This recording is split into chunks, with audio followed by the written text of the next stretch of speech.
अस्सलाम वालेकुम, मैं हरोज कासिम मियाँ। आप देख रहे हैं फोकस न्यूज़। आइए नजर डालते हैं ताज़ा तरीन खबरों पर।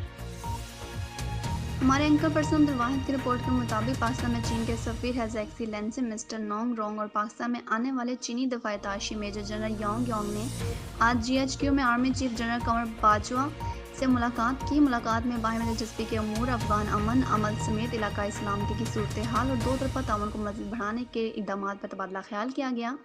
COS ने इलाकाई इस्तेहकाम के असूल के लिए पुरअमन और खुशहाल अफगानिस्तान के लिए कोशिशों को यकजा करने की ज़रूरत का अदा किया।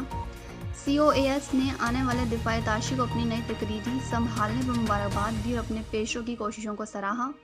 आने वाले मोअज़्ज़िन ने पाकिस्तान में CPEC मनसूबों को महफूज माहौल की फरहमी और इलाकाई इस्तेहकाम की कोशिश के लिए किए गए ख़ुसूसी इक़दामात पर आर्मी चीफ का शुक्रिया अदा किया।